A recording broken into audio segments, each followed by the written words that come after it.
Hey Natalia, how are you? I'm all right. How are you? Good. How you surviving during this crazy wild time? Surviving just day to day. You've got quite a wall behind you. Oh my God. Yeah, that's my Tim Burton wall for the most part. Oh, And amazing. then some of the classic stuff from like the 80s that I grew up with. Like there's like some obscure action figures up there. And then of course old school Power Ranger figures up there. Of course, of course. So, but yeah, I love how everyone loves my backdrop. It's like the best. I moved all this stuff into the room during quarantine because I was like, I have to have an interesting backdrop. Yeah. This is all I've decided to Oh, wear. But I feel but that's jealous. a beautiful door you have. That's a beautiful door. Thank you so much. I'm it's a passion of mine. But no, I think it's cool. It's a very cool idea. So it's great to talk to you. Of course, like everyone I'm sure told you today, love Stranger Things, love you on Stranger Things. Um, that's no surprise to you at this point. Um, but I gotta say, I saw Yes, Yes, God, Yes at South by Southwest, and I loved you in this movie. I thought you were just the perfect casting for the film. Thank you so much. Yeah, it's a very different role from Nancy for sure. Oh Um, yeah. I'm glad you liked it. So I wanted to kind of start back there. So I know it seems like ages ago, since we are in the decade known as 2020. Um, what was it like being at South by Southwest, and was that your first experience at a film festival? Um, no, I'd been to South by a handful of years ago for this film I did called I Believe in Unicorns. But that, I mean, honestly, that had been I was in school. It was like very I was like writing an essay the whole time I was there. It was kind of a big whirlwind. So this time around, I think I got to experience it a little bit more. Yeah, it was fun. It was fun to be there. It's fun anytime that you've made something that you think is special with a special group of people and to get back together and say, look at this thing that we made. I hope you like it. And yeah, and I think the reception was really lovely. I think at first I wasn't quite sure how it was going to be received because I had never really made or I mean really seen anything very similar to this film. So it was a little bit of like I hope I wonder what people are gonna say, but it was all very nice and good for the most part. So that was that was really really lovely. And of course it was Karen's she first time writing and directing a film, and I was just really happy for her. So deserved.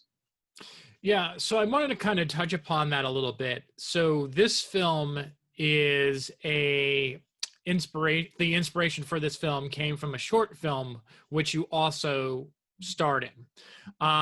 Obviously that's something that doesn't happen that much in the industry. So what was your reaction when you got the news that something you did that you thought was just going to be like a little short starter film actually was being turned into a big feature-length film? Yeah, well, I think Karen did explain to me that truly the short that we made was more so as a proof of concept for this idea she had for the feature length film. So I hadn't read the feature length film when I was doing the short, but I knew that that was kind of in her mind, and it's really interesting because I remember kind of thinking like, it's so great, it's such a great little story. I'm very curious as to how you fill out the feature length film. So, of course, I was very excited. When I heard, they're like, if we get the green light, like we want you to do it, and that's like amazing, because you also get more time with this character and really get to delve into this character, and then getting a script and just seeing where it went. I think there's so many more layers to it. Funny moments, but then really heartfelt, relatable, um, questioning moments. So I think it was lovely to kind of meet Alice, and then a little bit later I mean, you know, you have to go back and be like, okay, yeah, let me find her again, but then also go deeper and sort of figure her out more. So yeah, it was quite a journey. But you know, it's very, very exciting when we saw that the short got so much traction. Because yeah, I don't, you never know with these indie films. It's some stories, some great stories never make it. Yeah, no, it's 100% true.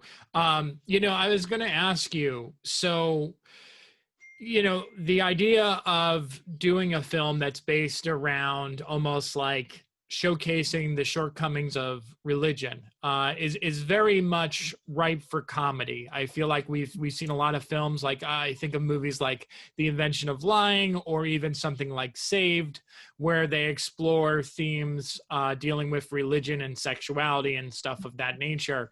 Why do you think religion is such a great subject matter for comedy? Oh wow. You know, I think it's you know, I think religion can be a beautiful thing that helps a lot of people, or that, you know, really speaks to people. I think it's, you know, from the outside perspective, it's kind of like it's great until you start using it to, you know, demonize or shame, or, you know, not let people explore what it means to be people. And you know, I think it's about really kind of taking a step back. You know, it's not saying like all organized religion is bad. It's just like, but like, have you ever thought about what you're saying and what you're preaching and what you're thinking? And like, you've been told this, but like, what do you believe? And sort of keeping that curiosity and the questioning, because I think when you put a break on the curiosity and the questioning, it really, you know, you kind of lose yourself and sort of life sometimes, you know. So I think it's just about keeping an open mind and like letting people make mistakes and giving people the space to explore and to learn from mistakes and to have conversations, you know. No, I agree. I think that's something that gets lost with religion, and especially people who believe so like firmly in it and can't like shy away from it. Also, the fact that religion was founded so long ago and times have definitely changed, I that you think kind of have to adapt.